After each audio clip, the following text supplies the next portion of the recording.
నమస్తే సాయిరామ్. సమర్థ సద్గురు సాయినాథ్ మహారాజ్కి జై. మన సాయి భక్తులందరికీ కూడా నమస్తే అండి. అందరూ ఎలా ఉన్నారు ఫ్రెండ్స్? ఏం చేస్తున్నారు? ఈరోజు వీడియోలోకి వెళ్లే ముందు బాబాగారు ఆశీస్సులు మీ అందరికీ దొరకాలని మనస్ఫూర్తిగా కోరుకుంటున్నాను. ఇంకా ఈరోజు బాబా ఏమంటున్నారు అని అంటే, బిడ్డ, నీకు రేపు అనుకోకుండా నువ్వు ఊహించని ఒక వ్యక్తి ద్వారా నీకు ఒక గొప్ప సహాయం అనేది అందబోతుంది తల్లి. నీకు ఈ సహాయం అనేది నీకు ఇష్టమున్నా లేకపోయినా సరే కాదు అనకుండా స్వీకరించు తల్లి. ఎందువల్లనంటే ఇందులో చాలా వరకు కూడా ఒక భగవంతుని లీల అనేది ఉంది. అది నువ్వు ఏమాత్రమో కూడా నిర్లక్ష్యం చేసినా కూడా నీకు ఇలాంటి ఒక అవకాశం అనేది మళ్ళీ దక్కదు అనే విషయంగా బాబా మనకి తెలియజేస్తున్నారండి. ఏంటి ఇలా అంటున్నారు, బాబా ఏం చెప్పబోతున్నారు అనే విషయాన్ని ఈరోజు మనం తెలుసుకుందాం. ఇంకా వీడియోలోకి వెళ్ళడానికి ముందుగా మన ఛానల్ని ఎవరైతే కనుక కొత్తగా చూస్తున్నారో వాళ్ళు ప్లీజ్ సబ్స్క్రైబ్ చేసుకోండి ఫ్రెండ్స్. మీకు వీడియో నచ్చితే కనుక ఒక చిన్న లైక్ చేసి సపోర్ట్ చేయండి ఫ్రెండ్స్. ఇంకా ఈ సృష్టిలో దైవశక్తి ఉన్నది ఎంత నిజమో అలాగే దుష్టశక్తి, నరఘోష, నరదిష్టి ఉండడం కూడా అంతే నిజమండి. ఇలాంటి సమస్యల నుంచి పరిష్కరించడానికి మనకు తెలిసిన గురువుగారు ఒక ఆయన ఉన్నారండి. ఈ గురువుగారు శ్రీ సమ్మక్క సారముల కొండదేవతల ఆశీస్సులతో జ్యోతిష్యం చెప్తున్నారండి. అంటే మనమంటే గిట్టని వాళ్ళు మనపై ఎన్నో ప్రయోగాలు చేస్తూ ఉంటారు.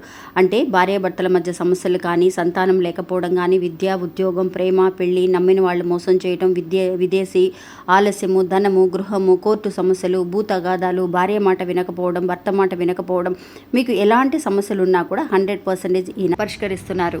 స్త్రీ పురుష వశీకరణ స్పెషలిస్ట్ సుబ్రహ్మణ్య రాజు గారు. ఈయన ఫోన్ నెంబర్ 9347293375. ఈ గురువు గారికి ఒక్కసారి కాల్ చేసి మాట్లాడి చూడండి.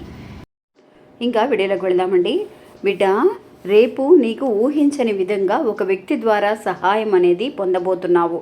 అలాంటి ఒక సహాయం అనేది సాక్షాత్తు నేనే నా చేతుల మీదుగా ఇస్తున్నాను అని చెప్పి నువ్వు స్వీకరించు తల్లి. కాదని మాత్రం నువ్వు అస్సలు అననే అనకు. ఎందువల్లంటే ఇది నీకు జీవితంలో మంచి ఒక విషయం, అంటే నీ జీవితాన్ని మార్చగలిగే ఒక అద్భుతమైన విషయంగా మారబోతుంది అని బాబా మనకి తెలియజేస్తున్నారండి.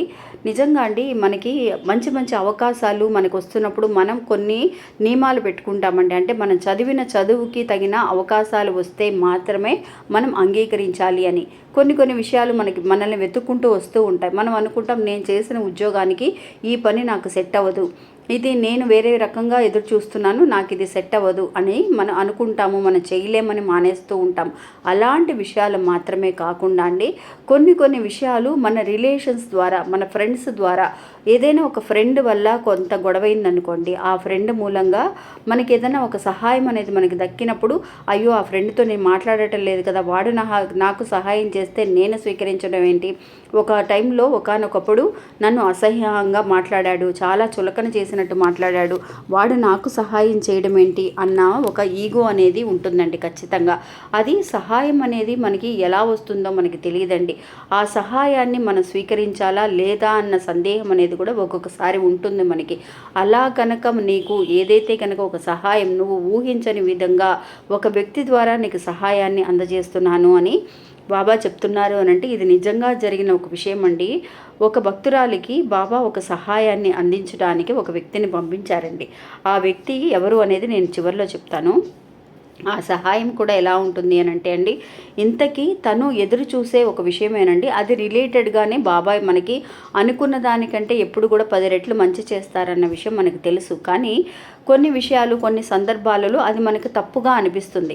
ఎప్పుడు కూడా అండి, ఎవరినైనా సరే మనుషుల్ని మనం ఊహించుకుంటూ ఉంటాం. వాళ్ళు మంచివాళ్ళ చెడ్డవాళ్ళ అని మనం ఎప్పుడు కూడా డిసైడ్ చేయలేమండి. వాళ్ళ పరిస్థితులను బట్టి, వాళ్ళు చేసే పనులను బట్టి ఒక్కొక్క సమయంలో మనకి మంచివాళ్ళుగా కనిపిస్తూ ఉంటారు, ఒక్కొక్క సమయంలో చెడ్డవాళ్ళు అయిపోతూ ఉంటారనమాట. అందువల్ల మనం ఎవరిని కూడా డిసైడ్ చేయాల్సిన జడ్జిమెంట్ ఇవ్వాల్సిన అవసరం అనేది ఎవరికీ లేదండి. అలాంటి రైట్స్ ఎవరికీ లేవు.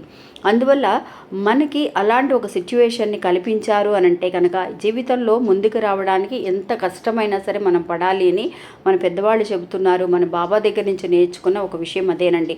మనం ఎలాంటి ఒక పని చేసినా కూడా అది ఒక దైవంగా భావిస్తూ మనం చక్కగా నమ్మకంతో చేసుకోవాలని. ఈ భక్తురాలండి నిజంగా వాళ్ళ అమ్మా నాన్నతో గొడవండి తనకి. అంటే వాళ్ళ హస్బెండ్ మూలంగా కొన్ని గొడవలు రావడం వల్ల వాళ్ళ అమ్మా నాన్నతో మాట్లాడడం లేదు వాళ్ళు. ఇంకా వాళ్ళు ఏదైనా సహాయం చేసినా కూడా తీసుకోకూడదు అన్న నియమాలు అనేవి వాళ్ళ అత్తగారింట్లో ఉన్నాయండి. ఉన్నప్పుడు అమ్మాయి ఏం చేస్తుంది, ఇంకా వాళ్ళు ఇలా మాట్లాడుతున్నారే అని చెప్పేసి ఈ అమ్మాయికి కూడా కొంచెం కోపం ఉందండి వాళ్ళ అమ్మ నాన్నగారి మీద. వాళ్ళు ఏదో కోపంలో వాళ్ళు మాట్లాడేశారు ఒక మాటని, కోపంగా ఉంది, మాట్లాడుకోవటం లేదు. కానీ ఒక సహాయం అనేది వాళ్ళ నాన్నగారి దగ్గర నుంచి తన భర్తకి అంటే అల్లుడికి ఒక సహాయాన్ని చేయడానికి వాళ్ళ నాన్నగారు ఒక మంచి ఆఫర్ ఇవ్వడానికి ఫోన్ చేశారండి. ఫోన్ చేశారు అమ్మాయికి. ఫోన్ చేసినప్పుడు తను ఫోనే తీయలేదనమాట.